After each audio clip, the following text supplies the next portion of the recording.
Read a book every day for small children. Hey, awesome readers, let's read this book, Charlie and the Chocolate Factory by Roald Dahl. This is a story about a boy called Charlie Bucket. There were 6 people in his family, but none of them were Charlie's brothers or sisters. So, who were they? First, Mr. and Mrs. Bucket, Charlie's mother and father. The other 4 people were Charlie's grandparents. They were so old they stayed in bed all day and never got up. But they didn't have much room because they slept in the same bed. Grandpa Joe and Grandma Josephine at one end, Grandpa George and Grandma Georgina at the other. Charlie's family lived in a very small house. It wasn't easy for them, they were so poor.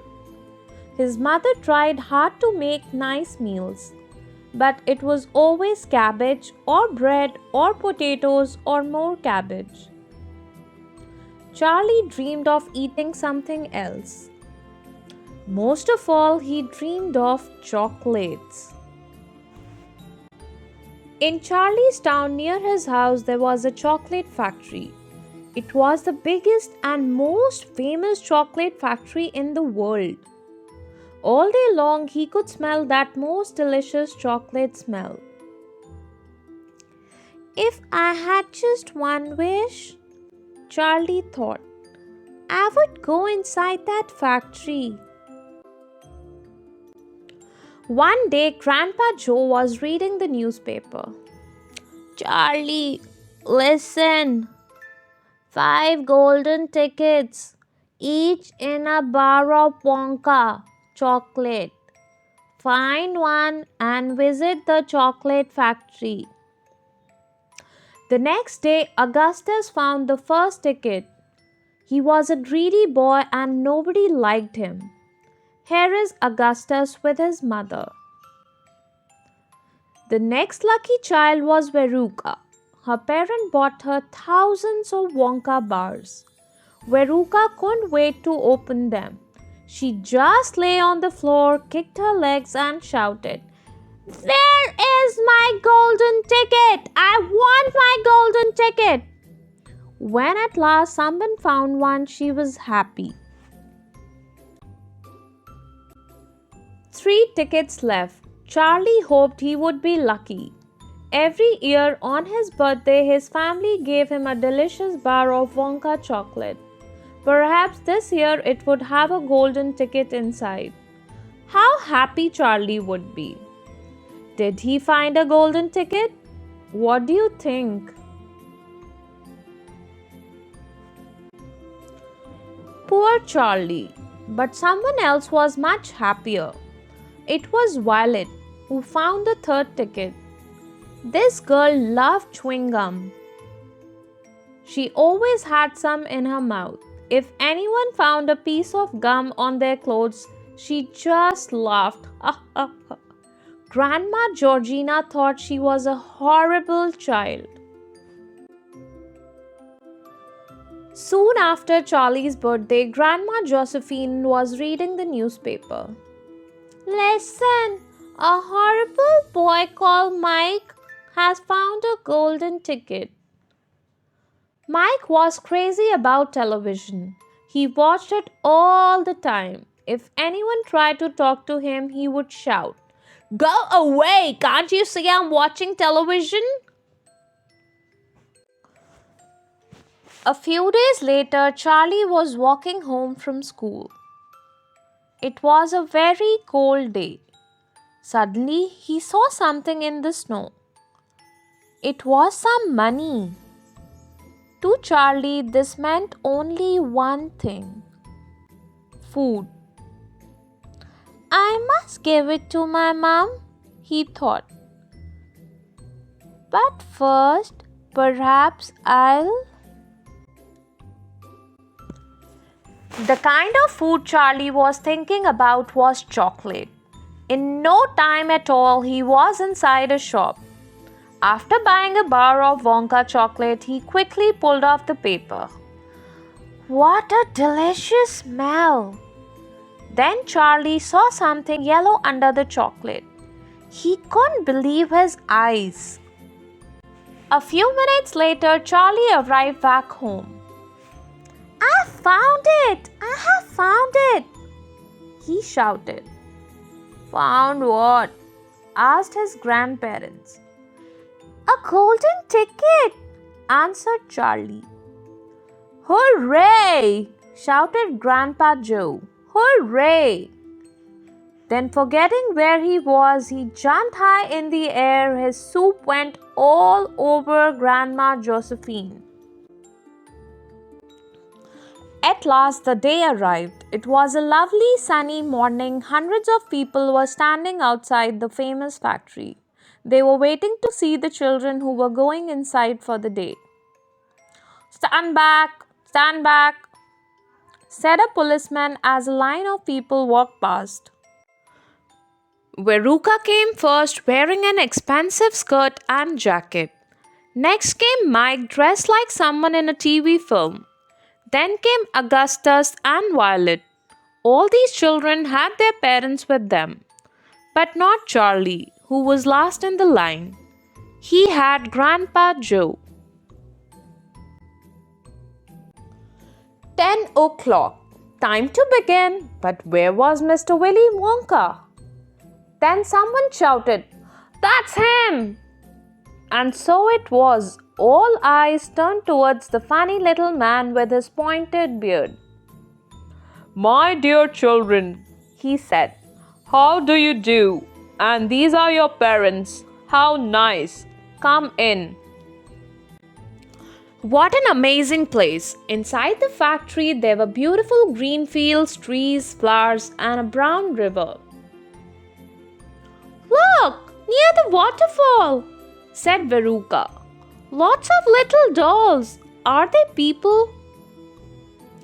Why, yes they are, said Mr. Wonka. They are Oompa Loompas, famous for working, dancing and singing. While the Oompa Loompas sang, Augustus walked down to the river. It must be full of chocolate, he thought. He lay on his stomach to taste it. Delicious. Be careful, you'll fall in, shouted Mr. Wonka. Splash. Too late. Augustus was in the river. Then suddenly he was gone. Augustus! Where is Augustus? I'll never see him again, cried his mother. Yes, you will, answered Mr. Wonka, but not now. What a bad boy. It was time to sail down the chocolate river. Charlie looked around. Everything in this amazing world was made of sugar. The pink boat was sugar. The Oompa Loompas rowed the boat down a long tunnel. They stopped opposite a door in the wall. This is the most important room in the factory, said Mr. Wonka. Come inside. What a place! Magic sweets of every kind, like green gobstoppers that never got any smaller in your mouth. In the middle of the room was a great big metal machine. It moved up and down, making a very loud noise. Clonk, clatter, bang. Suddenly, out came something small and flat. It's chewing gum! Violet shouted. That's right, Mr. Wonka said. The most amazing gum in the world.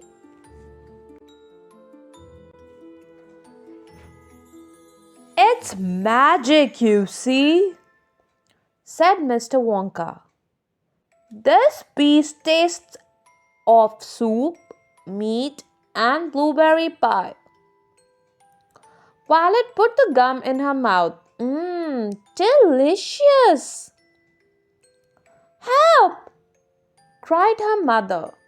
She's turning purple and round, said Mr. Wonka. Like a blueberry, Oompa Loompas, take her away. Get the juice out. The next stop was the nut room, where hundreds of little animals were opening nuts. I want a little animal, shouted Veruca, trying hard to catch one. But the animals caught her and pushed her down with the rubbish. Then down went Veruca's mother. And what happened to her father? There were only 5 visitors left now. They were all feeling tired. I want to watch television, said Mike. Fine, said Mr. Wonka. We'll take the lift. The machine was as fast as a rocket. It could go up and down and round corners. It was crazy. The visitors stepped out of the lift into a brilliant white room. Then they put on dark glasses. This is where we test our television chocolate, said Mr. Wonka. What do you mean? Asked Mike. Well, with the TV camera, we send it to another place. It goes by television. It arrives much smaller. Watch this. 6 Oompa Loompas put a big piece of chocolate under the camera. Suddenly, it was in the TV. Mike went under the camera. He's so small, cried Mike's mom.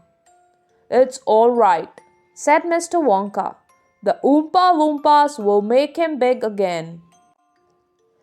Then Mr. Wonka turned to Charlie and said, My dear boy, you are the only boy left. Well done, you have won. Step into the lift. Here we go. Charlie was very surprised. What have I won? He thought. Where are we going? The lift flew up into the sky. The people below looked very small. Look, said Mr. Wonka. The other children, Augustus at the front, Mike at the back, I'm going to give them sweets to take home. But for you, Charlie, something else. The lift was right above Charlie's house.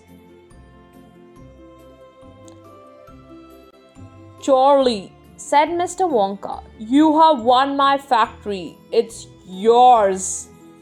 Charlie couldn't think. The lift was falling. Help! Cried Grandma Josephine. The end of the world! But it was just the beginning. We are going to live in Charlie's chocolate factory, said Grandpa Joey. We'll never be hungry again.